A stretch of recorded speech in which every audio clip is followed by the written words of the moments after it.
Partai Keadilan Sejahtera (PKS) sudah tergoda untuk merapat ke Koalisi Indonesia Maju atau KIM, hingga disebut akan jadi anggota tambahan atau KIM Plus. Kapan resminya dan apakah di PDI Perjuangan juga akan menyelamatkan Anies Baswedan demi melawan kota kosong di Pilgub Jakarta?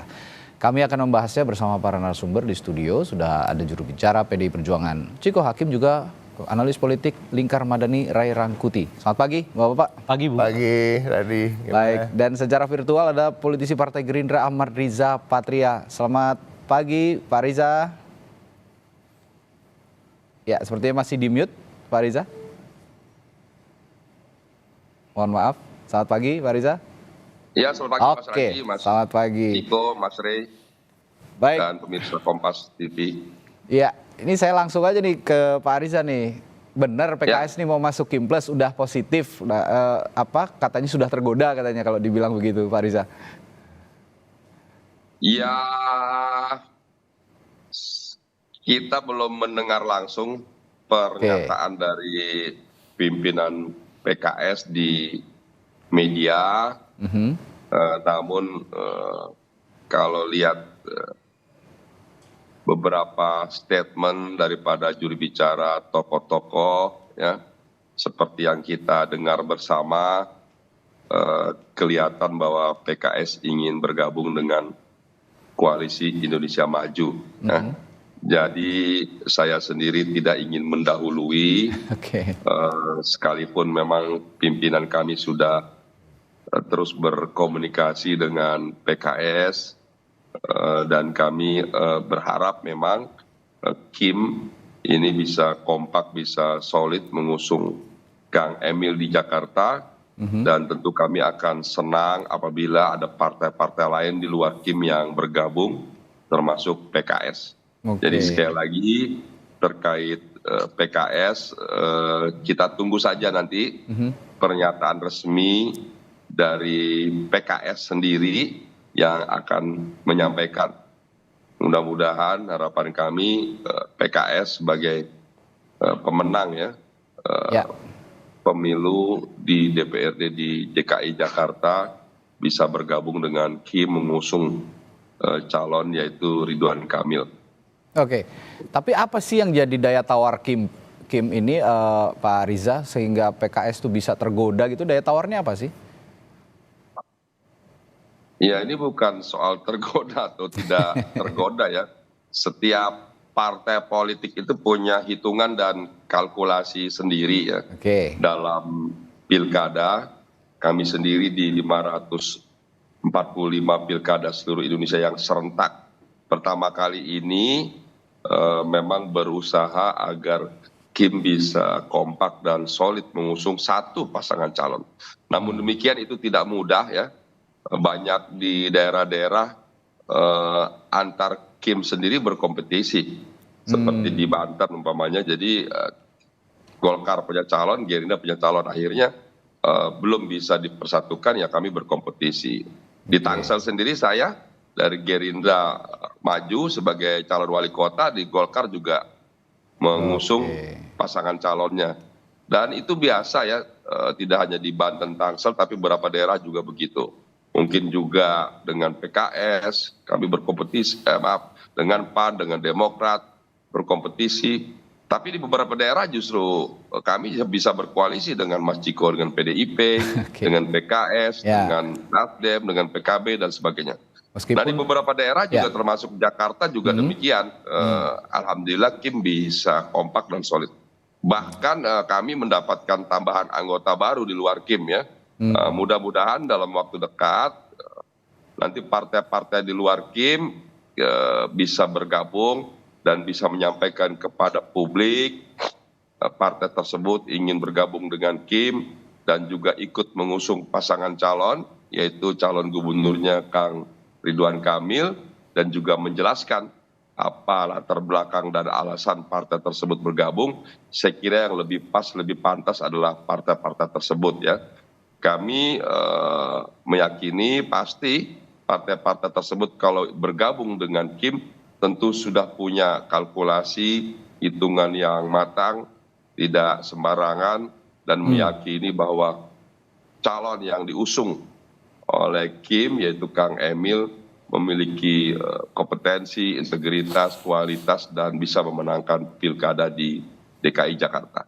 Oke, saya ke Bung Ciko. Bung Ciko, kalau kemarin kata Pak Jarod, upaya keras dari PDI Perjuangan supaya tidak melawan kota kosong di Jakarta ini. Meskipun faktanya terakhir ini sepertinya nggak akan jadi kota kosong karena KPU sudah menetapkan pasangan Dharma Kun ini dari independen ya, dari perseorangan itu lolos ya untuk mengikuti Pilkada Jakarta. Sepertinya memang tidak jadi kota kosong kalau memang diloloskan. Tapi ya ini di luar itu kan ada konstelasi partai politik yang harus juga dikedepankan gitu. Terutama PDI Perjuangan. PDI Perjuangan ini kan punya suara yang tidak sedikit di Jakarta. Gimana nih? Sebenarnya saya agak kurang sepakat dengan statement tadi barusan ya. Ada kata-kata yang harus dikedepankan adalah konstelasi partai politik. Tetapi yang harus dikedepankan justru adalah suara-suara arus bawah. Oke. Nah, suara-suara arus bawah ini adalah satu variabel yang sangat diprioritaskan bagi kami di PDI Perjuangan dalam mengusung calon di seluruh daerah. Nah, suara arus bawah ini tercermin dari mana? Biasanya tercermin dari hasil survei tentunya. Oke. Kan hasil survei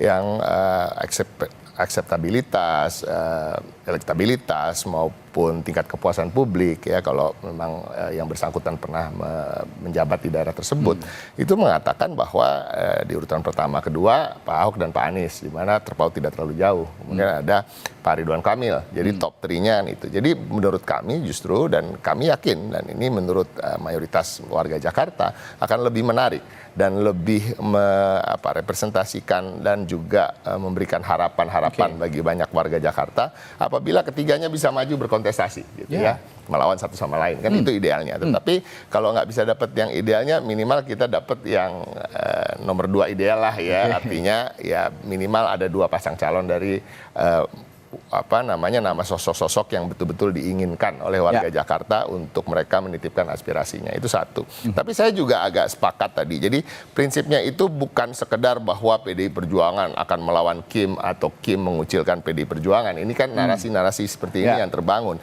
Karena dari itu saya sepakat dengan apa yang disampaikan Bung Riza bahwa di daerah-daerah itu semuanya cair. Semuanya cair bahwa kami kemarin baru saja mengeluarkan kurang lebih 300 surat tugas dan rekomendasi bagi pasangan calon kepala daerah dan Gerindra ini termasuk yang paling banyak yang kita dukung di kabupaten kota gitu. Dari 300 itu ada 8 kepala daerah Gerindra yang kita dukung gitu ya. Kemungkinan ada beberapa juga kami menjadi wakilnya dan gitu. Dan semua partai loh ada. Jadi PAN itu ada 4, ini kabupaten kota ya.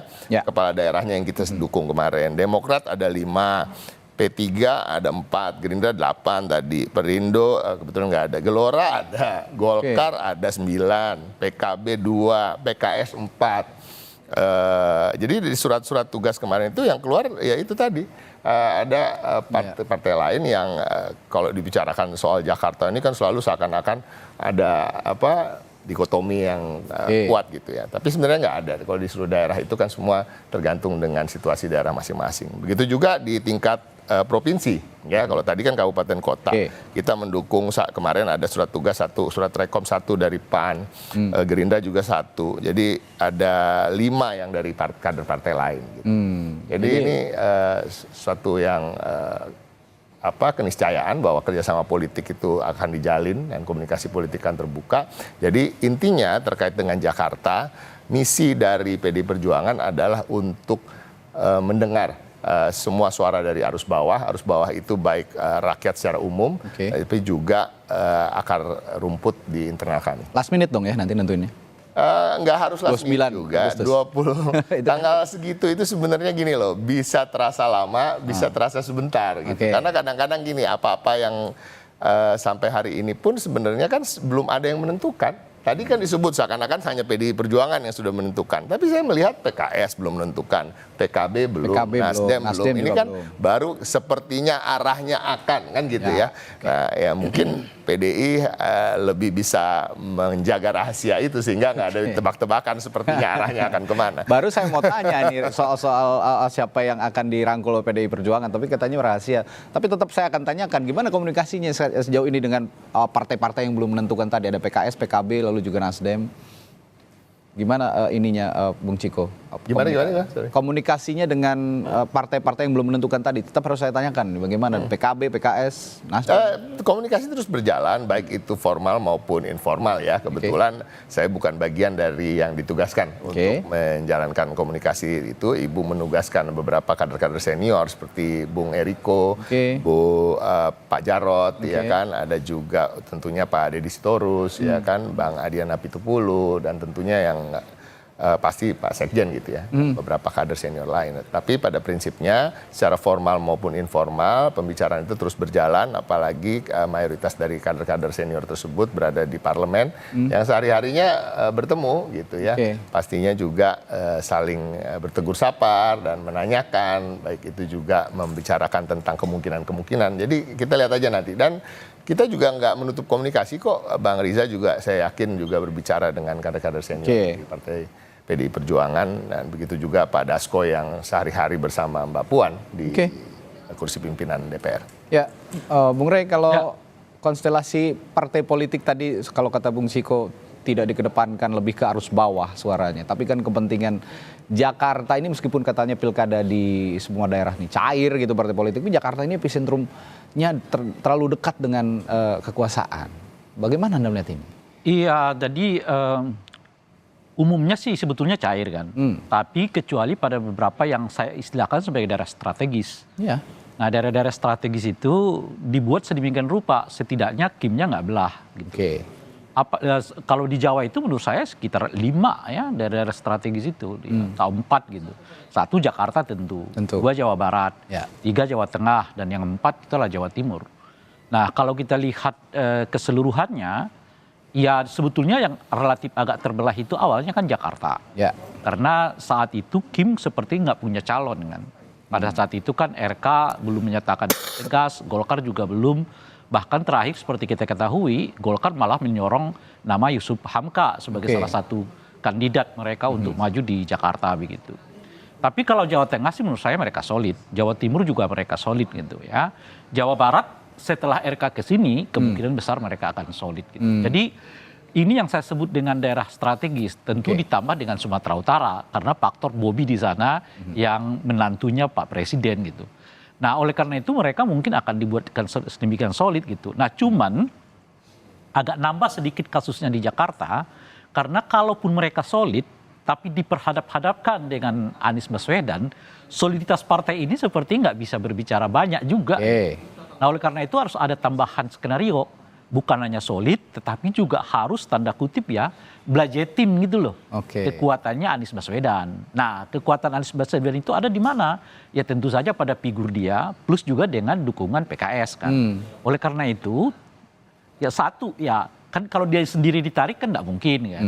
Tariklah kekuatan yang mendukung dia, salah satunya adalah PKS kan. Nah, disitulah kemudian muncul istilah tenggat waktu lah, ya kan. Inilah itu sehingga memungkinkan PKS untuk masuk ke dalam Kim.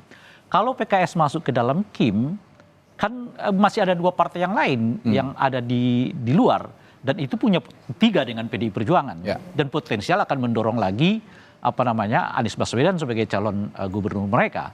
Artinya apa gitu? Kalau tetap ada partai yang dapat mendorong Anies, lah ini soliditas partai ini tetap saja kayaknya nggak akan mampu ngejarnya Anies ini gitu.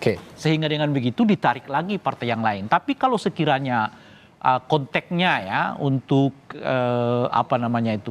membuat pilkadanya makin bagus gitu.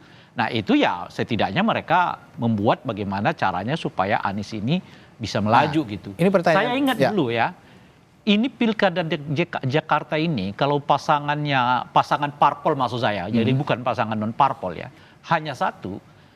Ini pilkada yang hampir terjadi di 2017 yang lalu.